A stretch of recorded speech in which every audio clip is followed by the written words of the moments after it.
장소 예배당에서 함께 예배드릴 수 있고 따스하게 찬양과 또 기도를 했으니 감사합니다. 우리 옆 사람에게 환영한다고 잘 왔다고 인사 좀 드리시면 좋겠습니다.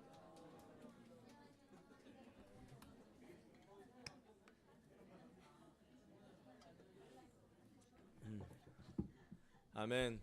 오늘 특별히 또 우리 팀들이 야외 활동을 해서 나가서 너무 기쁘고 감사합니다. 우리 팀 섬기러 주시는 우리 김민호 전보건부에게 너무 감사하고요. 가서 좋은 시간 보내고 있겠죠. 격려가 됩니다. 그리고 또 우리 영우 형제랑 특별히 부산에 온 은영 자매가 함께 있어서 너무 격려가 되고 감사한 시간입니다. 2019년은 여기 나온 것처럼 우리가 예수님의 만찬, 예수님의 식탁에 대해서 예수님이 함께했던 시간에 대해서 우리가 중심 구조로 한국에 있는 모든 교회가 같은 주제로 말씀을 전하고 있습니다. 그 중에서는 우리 1분기 1월부터 3월까지는 주님의 식탁으로 초대라는 주제로 말씀을 여러 가지 시리즈로 준비하려고 하는데요. 우리 요한복음 13장부터 요한복음 17장까지가 주님의 식탁에서 있었던 일들이 있었기 때문에 마지막 만찬, 마지막 식사에서 있었던 일이기 때문에 그 말씀을 중심으로 해서 1분기는 그렇게 준비하려고 합니다. 아멘. 그제 오늘은 주님의 식탁으로 초대 두 번째, 지난 주 중에는요 첫 번째로 서로 발을 닦아 주어라라는 말씀을 전해줬고요. 또 오늘은 두 번째로 서로 사랑하여라는 주제로 말씀을 전하도록 하겠습니다. 우리 함께 요한복음 13장 21절부터 24절 보도록 하겠습니다. 요한복음 13장 21절입니다. 제가 읽어보겠습니다. 예수께서 이 말씀을 하시고 나서 마음이 괴로우셔서 환히 드러내어 말씀하셨다. 내가 진정으로 너에게 말한다. 너희 가운데 한 사람이 나를 팔아 넘길 것이다. 제자들은 예수께서 누구를 두고 하시는 말씀인지 몰라서 서로 바라다 보았다. 제자들 가운데 한 사람, 곧 예수께서 사랑하시는 제자가 바로 예수의 품에 기대어 앉아 있었다. 시몬 베드로가 그에게 고갯짓을 하여 누구를 두고 하시는 말씀인지 여쭈어 보라고 하였다. 아멘. 여러분, 주님의 식탁에서 마지막 만찬이 준비되고 있었습니다. 만찬에 들어가기 전에 예수님은 12제자를 끝까지 사랑하셨고, 지난 주 중에 말씀 드렸던 것처럼 12제자 한 사람 한 사람에게 다 수건으로 물을 가져와서 발을 다 닦아주셨습니다. 닦아주고 앉아보니 예수님 마음에 뭐가 밀려 들어왔어요. 여기 21절 말씀 보면 예수님 마음이 괴로우셔서 이야기를 환히 드러내서 하셨다고 합니다. 사실은 주님의 만찬은 제자들에게 너무나 기쁜 시간이었고 맛있는 음식을 먹을 수 있는 시간이었고 예수님을 만나기 때문에 아주 좋은 시간이었는데 정작 그 식탁에 가장 준비를 많이 했던 그 식사를 가장 많이 잘 이해하고 있던 예수님에게는 괴로운 시간이었습니다. 그럼 특별히 오늘 이 시간 우리 마음에 괴로움이 있는 사람 있다면 예배 잘 오셨습니다. 아멘. 우리 마음에 어려움이 있다면 고난이 있다면 예수님처럼 뭔가 이렇게 우리 마음을 다 얘기할 수 없지만 아픔이 있다면 여러분 너무 잘 오셨어요. 성경 말씀은 예수님이 괴로우셨다고 진실하게 기록되어 있습니다. 말씀이 진실한 이유는 괴로움도 어려움도 심지어 죄도 명확하게 성경에 써있기 때문입니다. 예수님은 하나님의 아들이었고 3년 동안 끝까지 제자들을 사랑했어요. 예수님은 끝까지 사랑했지만 그럼에도 불구하고 하나님의 아들인 완벽한 사람이라고 얘기하는 예수님조차도 관계에는 문제가 있었습니다. 바로 제자들 가운데 예수님을 팔아 넘길 사람을 하나님이 또 예수님이 알고 있었기 때문입니다. 참 마음이 괴로우셨을 것 같아요.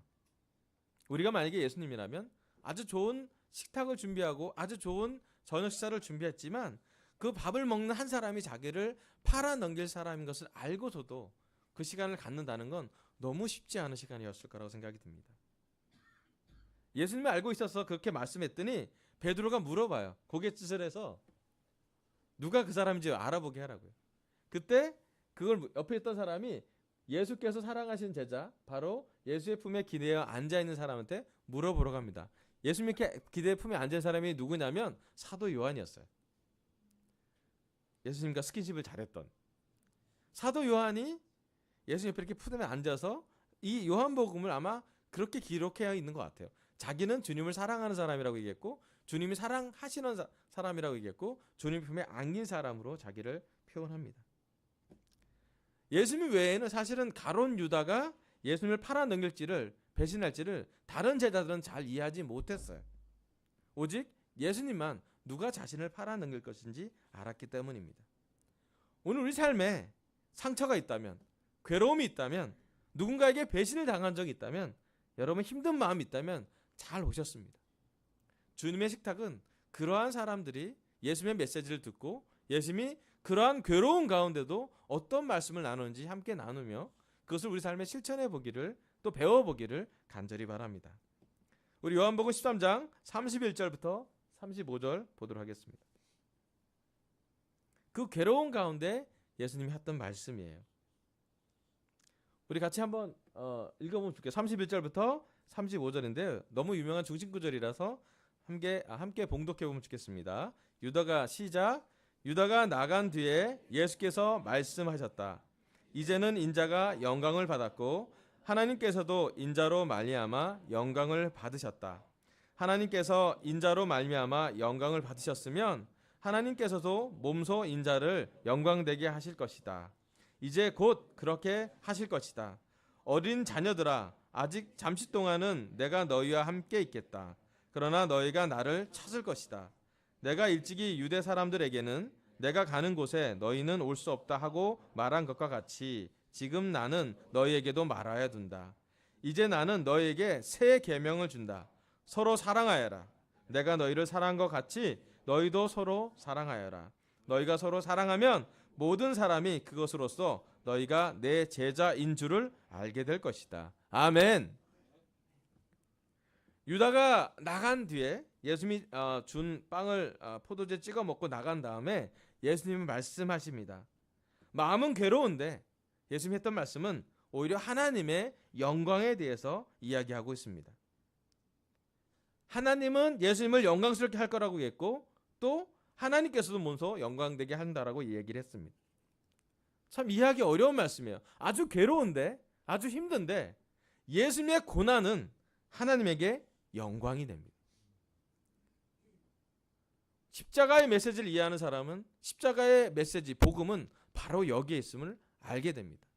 예수님에게 너무 가혹한 처형이지만 그것은 하나님에게는 영광이 되고 우리에게는 구원의 길이 됩니다. 만약에 우리 삶에 어떠한 고난이 우리에게 있다면 그것이 하나님의 허락한 고난이라면 그 고난에는 반드시 하나님의 영광이 깃들어졌음을 우리가 알게 됩니다. 예수님은 기쁘지 않았습니다. 하지만 기쁘지 않았음에도 불구하고 그것이 하나님에게 영광이 될 것임을 또 궁극적으로는 그 고난의 길이 예수님에게도 영광이 될 것임을 예수님은 아셨습니다. 참 신기하게도 성경은 고난과 영광이 동전의 앞 뒷면처럼 붙어 있음을 그것이 복음임을 알려주고 있습니다. 참 예수님의 말씀은 오묘하고 신기로운 게 힘든 것을 힘든 것으로 끝나지 않고 하나님과 연결되었을 때 영광까지 표현하는 것으로 볼 수 있습니다. 예수님은 유다가 나은 다음에 자신이 영광스럽게 될 것을 이야기한 다음에 우리가 가장 잘 알고 있는 그 구절을 말씀을 합니다.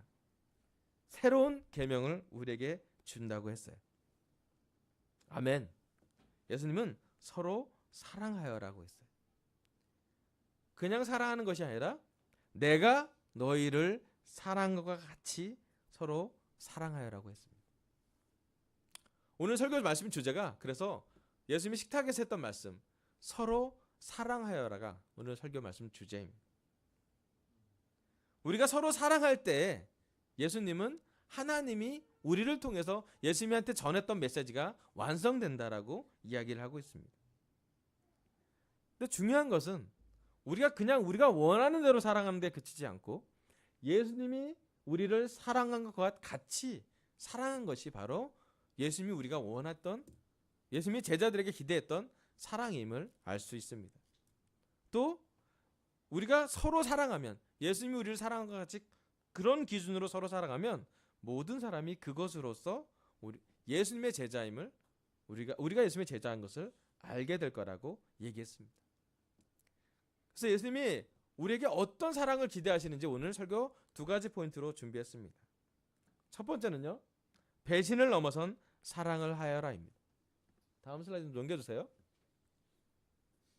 예수님이 우리에게 바라는, 주님의 식탁에서 바라는 첫 번째, 예수님이 사랑한 것처럼 사랑하는 기준에는 배신을 넘어선 사랑을 하라는 기준이 있습니다. 예수님이 괴로웠던 그 괴로움의 원천은 자신을 팔아넘기는 제자와 궁극적으로 십자가의 고난이 가까이 왔을 때 자기를 다 떠나버리는 제자들을 사랑하기 때문에 괴로웠습니다. 어쩌면 우리 마음속에 괴로움이 있다면 뒤집어 보면 그 괴로운 대상은 우리가 사랑하는 대상일지도 모르겠습니다. 예수님이 원하는 사랑은 상처를 넘어선, 배신을 넘어선 사랑을 하기를 원했습니다. 우리는 너무나 쉽게 우리가 원하는 사랑하기 쉬워요. 이기심에 근거한, 교만에 근거한 우리의 기준의 잣대로 사랑하기가 쉽습니다. 하지만 예수님의 사랑은, 예수님이 사랑과 같이 사랑한다는 것은 배신을 뛰어넘는, 배신을 넘어서는 사랑을 하는 것을 의미하고 있습니다. 여러분, 이 시간 우리는 예수님의 사랑을, 우리가 예수님께 받은 사랑만큼이나 우리는 서로 사랑하고 있는지 물어보길 바랍니다. 예수님은 배신을 넘어서는 사랑으로 십자가로 표현하셨고 죽음을 두려워하는 우리들에게 부활로 승리하셨습니다. 어쩌면 우리에게 배신을 말하는 사람은 우리에게 가장 가까운 사람일 것 같아요. 우리 시편 55편 12절부터 14절 보도록 하겠습니다. 시편 55편 12절입니다. 나를 비난하는 자가 차라리 내 원수였다면 내가 견딜 수 있었을 것이다. 나를 미워하는 자가 차라리 자기가 나보다 잘났다고 자랑하는 내 원수였다면 나는 그들을 피하여서 숨기라도 하였을 것이다. 그러나 나를 비난하는 자가 바로 너라니. 나를 미워하는 자가 바로 내 동료, 내 친구, 내 가까운 벗이라니. 우리는 함께 두터운 우정을 나누며 사람들과 어울려 하나님의 집을 드나들곤 하였다. 아멘. 여기 시편 55편에 상처받고 배신하고 공격하고 비난하고 미워했던 사람이 원수였다면 차라리 좋았을 거라고 이야기를 합니다. 아마 이 말씀에 나왔던 사람은 가장 가까운 친구, 동료, 어쩌면 가족일지도 몰랐을 거예요. 우리가 서로 사랑하려고 할 때 배신을 넘어서는 사랑을 하게 된다면 아마 그것은 우리가 가장 사랑하지만 가장 사랑하기 어려운 사람, 우리와 가까운 사람일 것 같아요. 아멘. 살면서 그럴 때가 있잖아요. 가장 우리에게 상처를 준 사람은 어쩌면 우리가 가장 사랑하는 사람일 수 있어요. 여러분, 남편과 아내가 서로 상처 주기 쉽습니다. 왜 그러냐면요, 서로 사랑하기 때문에. 자기 생각으로 사랑만 한다면 서로 끊임없는 상처와 싸움을 하게 돼요. 세상에서 왜 부부관계가 가장 어렵냐면 예수님이 사랑하지 못하고 자기가 원하는 대로 사랑하는 것으로의 결정판이 부부관계이기 때문이에요. 남편과 아내는 서로 사랑받을 기대가 있고 사랑해야 될 의무가 있는 사람들이기 때문에 더 상처 주기가 쉽습니다. 맞죠? 두 번째, 부모와 자식 간에 배신이 있을 수가 있어요. 참 많은 경우 우리가 효도를 하기로 많이 어렸을 때 훈련 받았지만 우리의 삶에는 부모 안에서도 싸움이 있지만 부모와 자식 관계 안에서도 여러 가지 많은 다툼이 있는 것도 보게 됩니다. 또 그것도 되게 너무 상처가 돼요. 특별히 우리 여기 앉아있는 부모들은 아이들이 점점 자라면 자랄수록 우리에게 순종적이기보다는 우리를 조금 공격할 때도 있고요. 가족 안에서 아이를 사랑하는 것, 또 그 우리 자녀들이 부모를 사랑하는 것이 점점점 어려운 시대로 가게 됩니다. 세상을 많이 바라보면 부모와 자식 간에도 사실은 상처가 깊은 곳이 되게 많이 있어요. 잘 드러내서 이야기할 수는 없지만 우리 삶에 그러한 것들을 많이 볼 수가 있습니다. 여기는 우리 또 강서교회니까 여러분 교회 안에서도 교회 형제 자매가 여러분을 상처 줄 때가 있습니다. 그렇지 않나요? 아멘. 안 그러니 너무 좋고요. 분명히 있어요. 교회 안에 크고 작은 어떤 다툼이 있을 수 있고요. 사랑을 배우는 형제 자매들 안에서도 우리가 어떤 차이로 인해서 관계의 문제가 생길 때가 있습니다. 그럼 때로는 인도자가 여러분에게 상처 줄 때도 있고요. 때로는 멤버가 상처 줄 때가 있어요.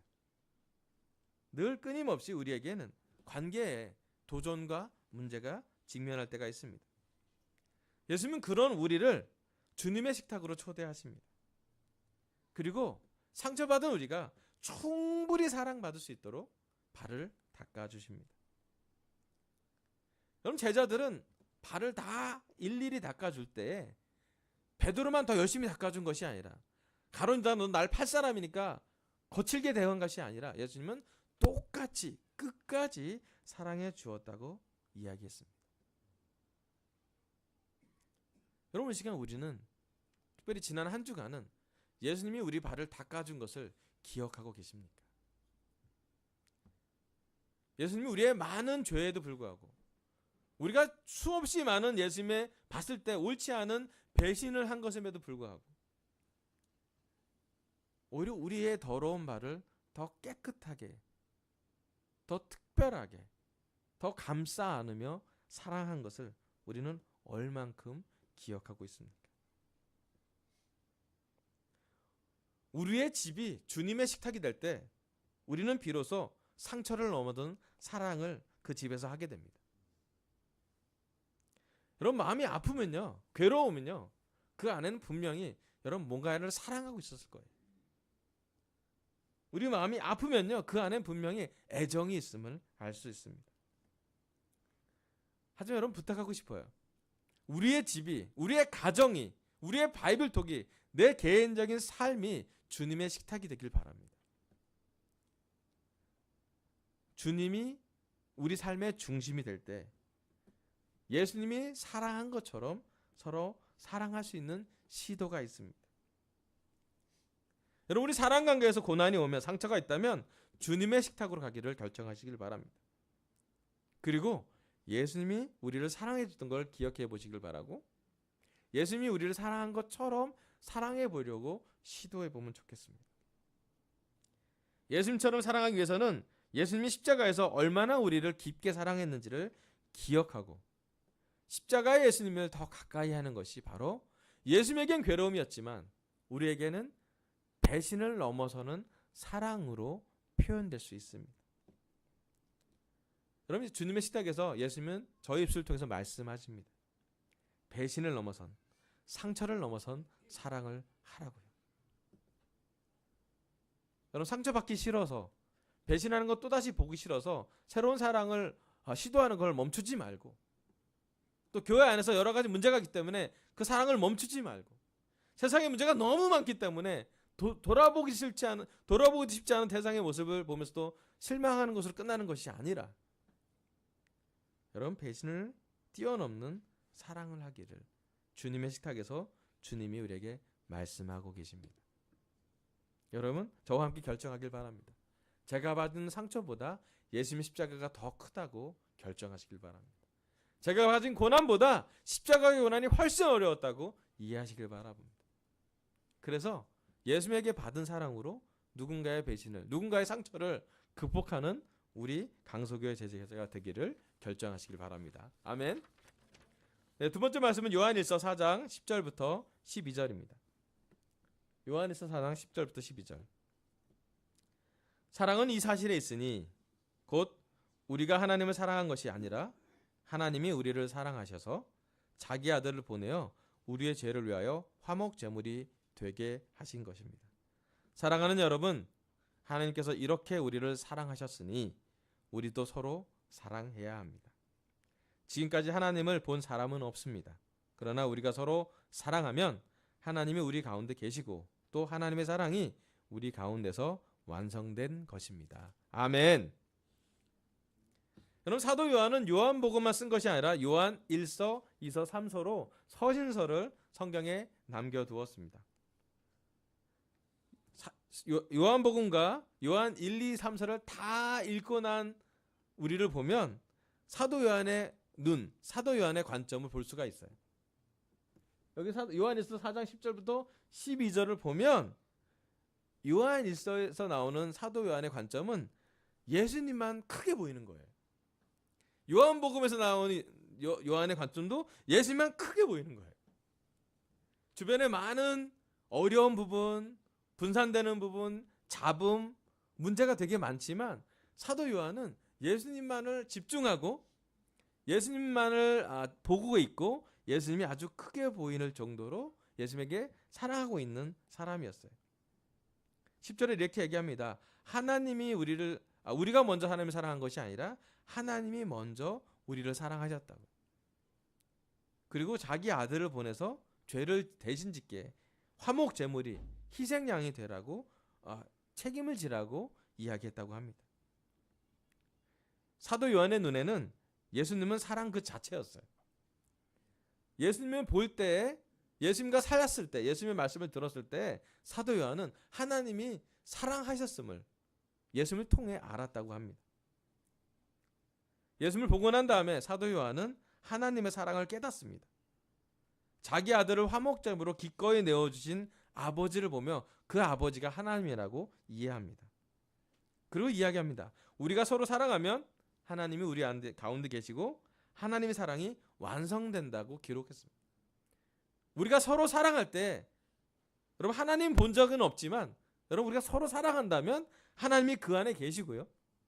더 놀라운 것은 감히 하나님의 사랑이 우리 가운데 완성된 것을 볼 수가 있습니다. 여러분 강서교회가 2019년 여기 앉아있는 우리 모두가 여러 가지 계획과 기도와 꿈과 비전이 있겠지만 그 중에 가장 큰 것이 하나님을 더 사랑할 수 있길 바래요. 가장 큰 것이 예수님이 우리를 얼마나 사랑했는지 더 깨달을 바래요. 그 폭과 넓이와 깊이와 두께와 밀도와 그 사랑이 얼마나 큰지를 올 한 해 더 많이 느껴지길 바랍니다. 강소교회가 건강해지는 거 너무 기도하고 있어요. 더 많은 멤버가 있는 것, 더 많은 사람들이 오는 것, 더 돈이 많아지는 것, 더 지혜로워지는 것, 더 일꾼이 많아진 것도 제가 기도하고 있지만 이 모든 것 위에 하나님이 원하시는 게 있다면, 주님의 식탁에서 하나님이 원하시는 게 있다면 우리가 서로 깊이 사랑하는 것이에요. 우리가 서로 사랑하게 될 때 그 안에, 우리 안에 하나님이 역사하심을 보게 됩니다. 요한일서 4장 15절부터 18절 읽겠습니다. 마지막 구절이에요. 누구든지 예수를 하나님의 아들로 시인하면 하나님이 그 사람 안에 계시고 그 사람은 하나님 안에 있습니다. 우리는 하나님이 우리에게 베푸시는 사랑을 알았고 또 믿었습니다. 하나님은 사랑이십니다. 사랑 안에 있는 사람은 하나님 안에 있고 하나님도 그 사람 안에 계십니다. 사랑이 우리에게서 완성되었다는 사실은 이 점이 있으니 곧 우리로 하여금 심판날에 담대함을 가지게 하려는 것입니다. 우리가 이렇게 담대해지는 것은 그리스도께서 사신 대로 또한 우리도 이 세상에서 그렇게 살기 때문입니다.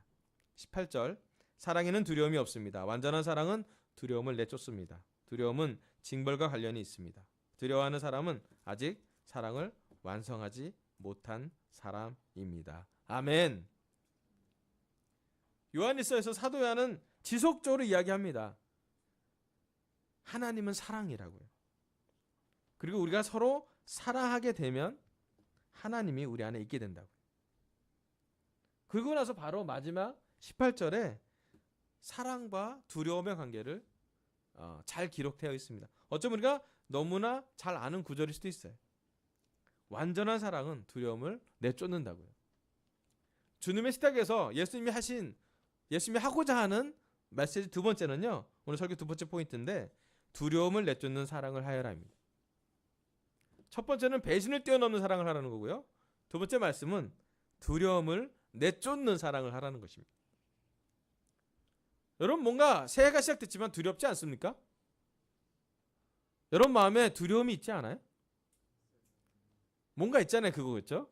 예, 잘 끝내기 어려운 그거 있잖아요. 여러분 솔직히 우리가 제자이고 예수님의 사랑을 배운 십자가를 알고 있는 사람이기는 하지만 그럼에도 불구하고 여전히 우리 마음에 두려움이 존재합니다. 여러분, 두려움은 인간 본연의 감정일 수도 있어요. 아기들이 가장 많이 느끼는 감정이 엄마랑 있을 때 함께 되는 그 친밀한 감정이고요. 또 엄마랑 떨어지면 자연스럽게 두려운 감정이 있다고 합니다. 분리불안증을 표현하는데 우리 윤이 그리고 요즘 주일학교 들어가기 힘들어하는 태민이 늘 그 눈에 아까도 들어갈 때 눈에 글썽이는 눈물을 보며 매번 주일학교마다 주일마다 눈물을 흘리면서 주일학교를 들어가는 태민을 보면서 야 정말 두려워하는구나. 저기 그렇게 죽을 게 있는 게 아닌데 저기 이렇게 태민이 저기 있는 게 아닌데 태민이가 막 그렇게 슬프게 울어요. 왜 그러냐면요, 태민이는 주일학교 가는 게 아니라 엄마랑 떨어지기 때문이에요. 그렇지 않아요? 아빠랑 떨어지기 때문이에요. 그것이 주일학교라는 생각을 아직 인식하지 못하고 엄마 아빠가 없는 그곳이에요. 그렇지 않아요? 여러분, 아이들만 그러는 것이 아니라 우리 마음도 잘 살펴보십시오.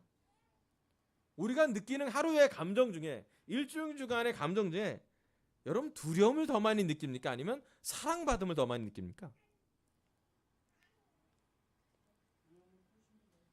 네, 솔직하게 표현하면요, 우리 삶에서 더 강렬한 감정은 두려움이에요. 재밌어요? 여러분, 기쁨이란 감정도 있고 슬픔이란 감정이 있는데 슬픔이란 감정이 훨씬 더 강력합니다. 기쁨은 어떤 잠깐이지만 슬픔은 오래 가기도 해요. 우리가 두려움을 느끼거나 부정적인 감정이 생기면 거기에 더 휩싸이게 되는 것이 바로 우리의 본성이기도 해요. 예수님이 얘기합니다. 예수님한테 충분히 사랑받는, 머리로가 아니라 마음으로 내가 사랑받고 있는 것을 느끼는 사람이야말로 두려움을 내쫓는 사랑을 한다라고 이야기를 합니다. 참 놀랍게도 예수님의 제자들은 평범한 제자들이었어요. 평범한 어부였고 평범한 세무원이었고 그 당시 1세기에 이스라엘에 살고 있는 아주 단순하거나 평범한 사람들이었습니다.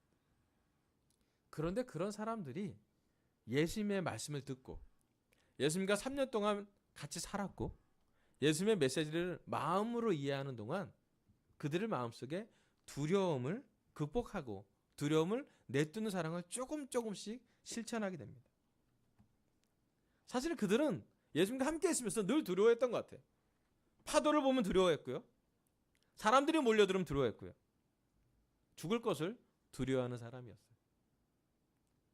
하지만 주님의 식탁에서 그들이 서로 사랑하라는 말씀을 듣고 내가 사랑하는 것처럼 사랑하고 했을 때 완전히 다 이해하지 않았지만 십자가를 지는 예수님을 보면서 또 죽음을 승리하신 부활하신 예수님을 보면서 예수님의 제자들은 두려움을 내쫓는 사랑을 하나씩 실천하게 됩니다. 어쩌면 제자들이 두려움 내쫓는 사랑을 한 것이 바로 1세기 교회의 성장일 것 같아요. 많은 사람을 도와주는 것도 두려워했지만 그들이 광장에서 전도했을 때 3,000명이 세례를 받았고요. 또 베드로가 이방인들에게 말씀을 할 때 고넬료에게 보자기에 쌓인 걸 속속되는 것을 먹지 않았다고 얘기할 때 세상적인 그 영역을 넓혀가는 이방인에게도 구원을 주려고 하는 예수님의 계획에 대해서 그들은 두려워했던 것 같아요. 교회를 새로 세울 때 늘 두려워했고요. 새로운 사람을 만날 때 두려워했고요. 새로운 환경과 새로운 문제가 생겼을 때 사실은 1세기 제자들의 삶에는 늘 새로운 두려움이 그들 삶에 있었습니다. 그럼에도 불구하고 1세기 제자들이 예수님에게 집중되어 있을 때 그들이 예수님께 기도했을 때 예수님의 사랑에 충분히 감동했을 때 그들은 두려움을 내쫓는 사랑을 실천하게 됩니다. 아멘. 여러분, 예수님을 하나님의 아들로 시인한 사람은 두려움과 직면하고 예수님이 두려울 때 어떻게 했는지 바라보고 두려울 때 기도하고 또 그 두려움을 사랑으로 내쫓는 것을 훈련하게 됩니다. 여러분, 올해 우리에게 크고 작은 두려움이 계속 몰려올 거예요. 직장에서 두려움이 있을 수도 있고요. 가정에서 새로운 두려움이 있을 수도 있고요. 재정적인 두려움이 있을 수도 있고요. 건강의 두려움이 있을 수도 있고요. 관계의 두려움이 있을 수도 있어요. 하지만 두려울 때 이 말씀을 기억하길 바랍니다. 사실은 예수님을 깊게 이해하면, 십자가를 깊게 이해하면, 부활을 정말 잘 이해한다면 여러분 우리는 두려움을 내쫓는 사랑을 하게 될 것입니다. 오늘 아주 좋은 소식이 있어요. 제가 올해 느끼는 것 중에 아마 제일 저한테는 기쁜 소식인데, 그게 뭐냐면 오늘 우리 김성경 한명희 부부께서 부산에 내려가서 첫 설교하는 날이에요. 지난주에 통화를 했는데 부산으로 이사 가셨어요. 아멘. 58세의 나이에 이사 가셨어요. 가셔서 오늘 부산 사람들에게, 부산 제자들에게, 우리 은영이도 있지만 설교하실 거예요. 근데 저는 되게 특별한 생각이 들었어요. 왜냐하면 성경 형님이나 또 명형수님이 부산에 있을 때 정말 고생 많이 했거든요. 제가 기억나요. 성경 형님이 맨날 이렇게 이 목발 짚고 이렇게 2년 동안을 부산을 아마 그 후유증이 지금도 조금 있는 걸로 알고 있는데, 그런데 다시 그 어렵다고 생각하는 부산 미션에 동참하게 됩니다. 성경이 얘기해요. 부산 교회를 갔다 올 때마다 늘 얘기했던 게 부산 사람들이 자꾸 생각이 난다고. 부산 교회 제자들이 너무 사랑스럽다고. 또 궁극적으로는 부산 사람들을 사랑하고 싶다고. 성경도 사실 도전이 되는 올 한 해를 직면이 예상이 됩니다. 큰아들이 지금 대학교 신입생이 될, 아직 대학교 발표가 안 났어요. 학교에서 발표가 기다리고 있는 중이에요. 둘째 딸은 지금 고1이 되고 있는 딸을 갖고 있고요. 그 큰아들과 둘째 딸을 생각하면서도 부산을 간다라는 것은 인간적인 눈으로 볼 땐 잘 납득이 되지 않고 두려움의 연속이라고 볼 수 있는 결정이었어요. 그럼에도 불구하고 그 선택을 합니다. 제가 너무 느끼는 건 두려움을 내쫓는, 두려움을 직면하는 그런 선교를 하고 있다라고 생각이 듭니다. 아멘. 여러분 또 저는 그게 정말 큰 격려였어요. 성경님이 부산 가서 말씀을 전한다는 그 마음을 가진 것이 얼마나 큰 감동이 되고 존경이 되는지 모르겠어요. 아멘. 또 지난주는요 우리 박재호 장로님과 임효정 목사님이 몽골을 다녀옵니다. 몽골에 우리 박정호 형제랑 박은영 자매가 지난 몇 주 전에 우리 부지마 학장님 세례준 거 잠깐 보여드렸잖아요. 다시 가서 뭐 하냐면 몽골의 새로운 미션팀에 대해서 기도하고 온다고 얘기를 했어요. 또 우리 임효정 목사님 데려가서 올 여름에 혹시 캠퍼스랑 같이 가서 뭐 할 수 있는지를 좀 알아온다라고 얘기를 했어요. 생각해보면 왜 우리 은정 자매가 다시 몽골에 갔을까? 또 그 자리에 자기 남편 정호영, 우리가 사랑하는 정호영, 부활을 정말 인정하기 힘들었던 물리학 박사님, 그분이 가서 부활을 전하고 십자가의 사랑을 전하는 거 볼 때, 지금 저희가 영하 뭐 4도, 5도, 10도면 우리 춥다고 하는데 밤에는 영하 30도, 낮에는 영하 10도로 있는 그 곳에서 기침 너무 힘들어하는 그 정호영님이 그 정말 우리 미세먼지랑은 상상도 할 수 없는 목탄 연기가 가득한 그 울란바토르 시대에서 말씀을 전하는 것을 해볼 때 두려움을 뭔가 쫓아왔고 두려움과 직면하는 그 부부의 모습을 보게 되고, 그것을 새롭게 지원하려고 LA 교회에서도 또 한국 교회에서도 어떻게든 몽골 교회를 도와주려고 하는 모습을 보면서 저희는 두려움을 내쫓는 사랑을 하는 교회임을 알게 됩니다. 자, 부산 교회와 몽골 교회만 중요한 것이 아니라 지금 우리 강서 교회를 본다면 올 한 해 우리가 두려울 것도 되게 많으실 수 있고 우리도 이해하지 못한 두려움이 엄습해 올 수도 있지만 여러분 기억하길 바라요. 여러분 두렵다면 주님의 식탁으로 가십시오. 여러분 뭔가 두렵다면, 뭔가 하나님이 느껴지지 않는다면, 예수님의 사랑이 깊게 느껴지지 않는다면 제가 감히 강하게 권합니다. 주님의 식탁으로 가십시오. 주님의 식탁에서 주님은 두려움을 내쫓는 사랑을 이야기하라고, 또 그렇게 할 수 있음을 늘 다시 한번 보여줄 것입니다. 1세기 제자들이 그렇게 살았었고요. 그것이 교회의 성장이 되었고요. 지금 21세기 한국에서도 우리가 사랑하는 아주 평범했던 형제자매들이, 마치 옆집 살아 느껴졌던 성경이 형이, 몇 년 전에 새벽 공부했던 우리 정호 형이 미션을 전할 때 우리도 똑같이 같은 마음으로 복음을, 또 우리의 두려움을 내쫓는 사랑을 경험하면 좋겠습니다. 아멘. 오늘 하나님은 저의 입술을 통해서 두 가지 말씀을 전했습니다. 주님의 식탁으로 갔을 때 두 번째 포인트, 서로 사랑하라고요.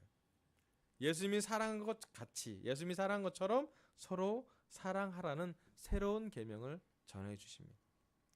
2019년 우리 강서교회에 예수님이 말씀하십니다. 배신을 넘어선 사랑을 하라고요. 배신을 넘어서 사랑하려면요, 상처되는 사람, 또 상처받는 사람 있다면 그 사람을 위해서 기도하시길 바랍니다. 그리고 배신을 넘어선 사랑, 예수님의 사랑을 닮아갈 수 있고 시도해보면 좋겠습니다. 두 번째, 두려움을 내쫓는 사랑을 하여라. 예수님이 말씀하십니다. 우리가 두려움이 뭔지 모르겠지만 그것을 직면하고 두려움을 내쫓는, 또는 두려움과 싸워가는 완전한 사랑을 꿈꿔보는 우리 강서교회가 되기를 바라면서 설교를 마치겠습니다. 감사합니다.